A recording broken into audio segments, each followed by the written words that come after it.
Hi guys, welcome back to another video on my YouTube channel. Today's video is going to be done for Infinity Engravings LLC. I'm on their design team and I'm starting out with this castle chipboard. And I'm going to show you kind of a really cool technique using, this is ultra thick embossing powder, but you can do this with any embossing powder. The ultra thick is just thicker, bigger granules. So when you see it applied dry before it's melted, it looks a lot more grainy. But as you heat it, obviously it melts and it thickens up and gets a really shiny, really pretty clear texture to it. This one I'm using is black, but it also comes in clear. But like I said, you can use any embossing powder for this technique. So what I'm going to do with this is put 3 layers of embossing powder on. So you'd cover the chipboard with Versamark or embossing ink. I use both. I use the Ranger brand and Versamark with this specific castle. And then you heat it so that it's melted. And you can see that it leaves a little bit of a texture behind for the first layer. But that kind of fills in as you build it up.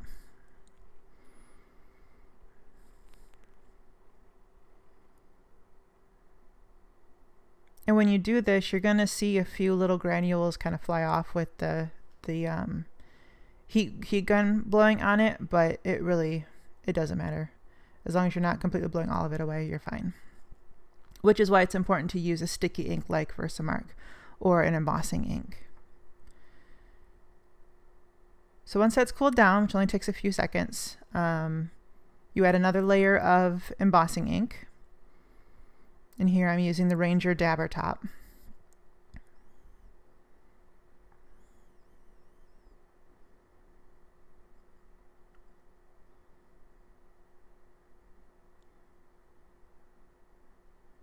And then another layer of the embossing powder.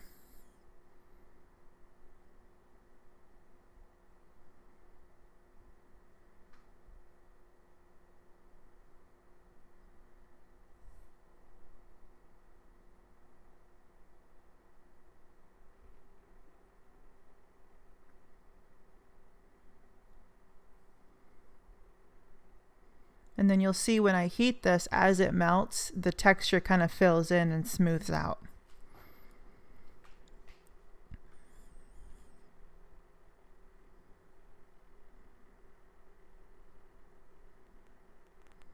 It gets a really glossy, shiny finish.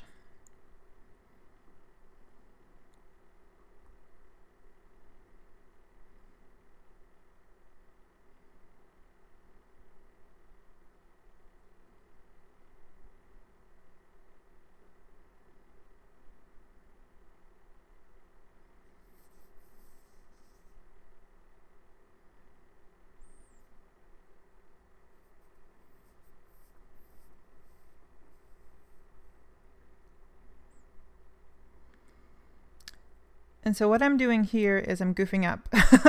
I'm going to add some Perfect Pearls powder to this, but you want to add your Versamark or embossing ink first so that it has something to stick to, obviously.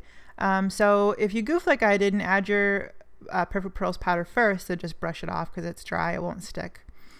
So adding it again, and I just kind of dab it around with a brush. If you want to get completely covered, you can just kind of sprinkle on the powder like you would embossing powder and then tap off the excess, put it back in the jar.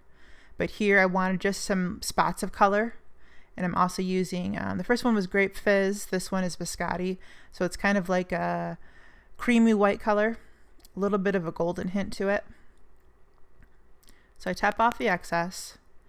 And then I actually goof a second time because I add another coat of the black embossing powder. It turns out well. It doesn't cover up the Perfect Pearls like I was afraid it was going to, but I should have used a clear as my third coat, but I used a black. But it turns out anyway, so no harm, no foul, right?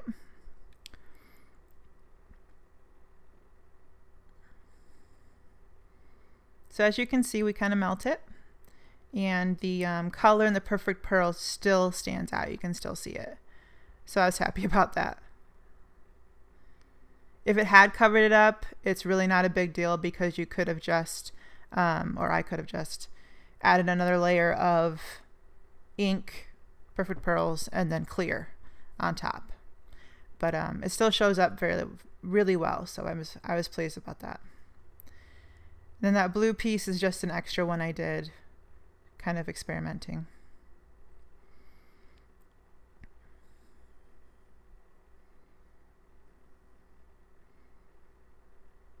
So I'm just going to show in the shine and the glossy and the pearl effect. So here what I'm doing is my background, and I have this cloud stencil from Inky Antics, and I use 4 colors of ink, a golden yellow, orange, a pink, and a purple from Simon Says Stamp. So the first one I go in with is Duckling, and the second one I go in with is Melon. And you want to make sure you clean off your stencils between each color so that you don't contaminate. Because obviously if you mix purple and yellow, you'll get brown, and that's not what we want. We want a pretty sky. So there's Melon. And I'm just using some Neenah Solar White cardstock and a mini ink blending tool.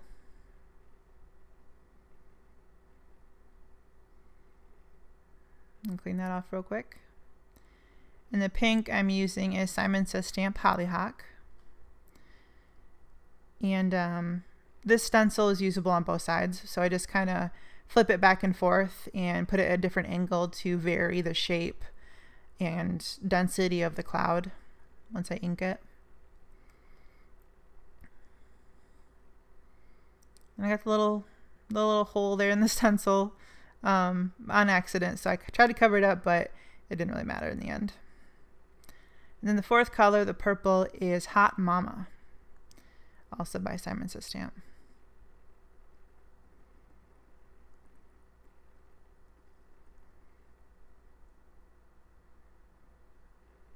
And just kind of cleaning any excess ink off my work surface. So here we're going to, this is the dragon from the Fawn Critters Ever After set, and I have stamped that on some Copic friendly cardstock, Spectrum Noir cardstock, and used Momento Tuxedo black ink because it's a Copic friendly ink.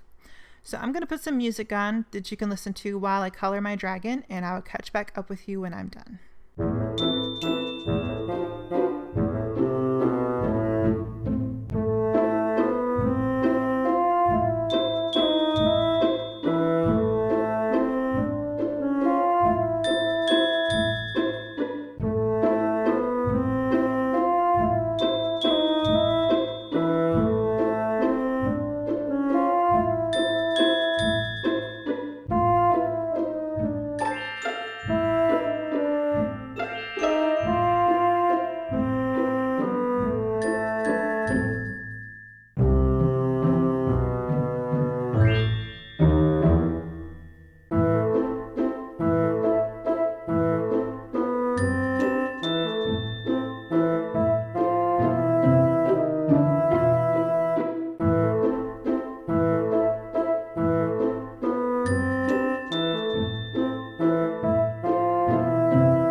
Okay, so here we have all the elements of our card. We've got the castle, the background, and the dragon. And I'm just going to take some C markers and give him a little bit of shadow underneath his feet, because he's going to be kind of sitting up above the castle, just kind of watching over things.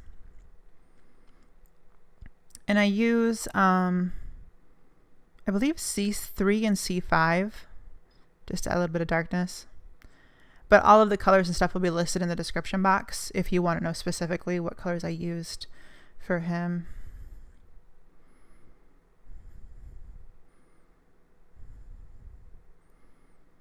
And that sentiment is from the same Critters Ever After stamp set.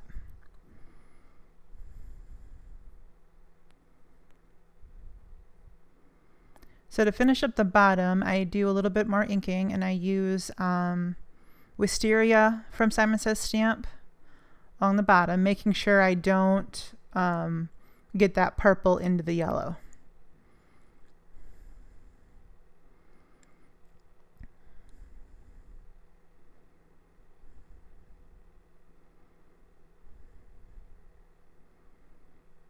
And the reason I added the purple on the bottom, because I wanted to ground the castle a little bit, so it didn't look quite so much like it was floating. And then I add some stone, which is a gray toned ink, more of a blue-gray tone, for just a little bit of darkness at the edges.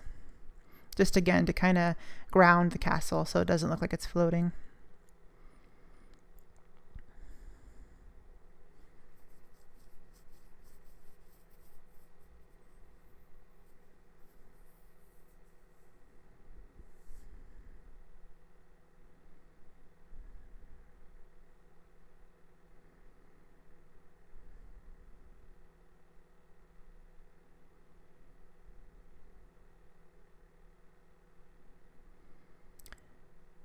And these are some Tombow Extreme Power tabs. They're actually clear little squares of adhesive, foam adhesive. And so I add those to the back of my castle to kind of add to the dimension. Just having a little bit of trouble getting those backing papers off, but we managed. And in case you're wondering, those tweezers I use are from Elizabeth Crafts. And if you've seen any of my other videos, you know that I use them all the time.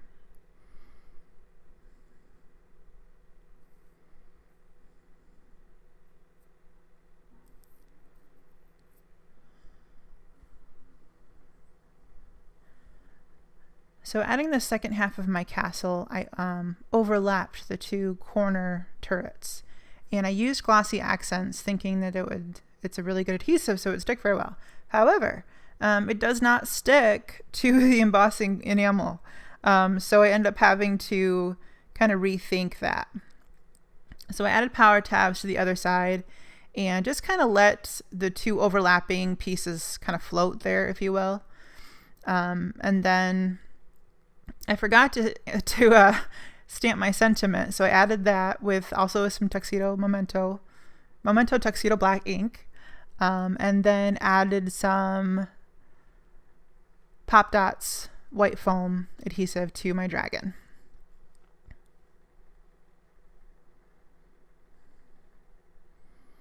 And then I will tuck him up on top of the castle.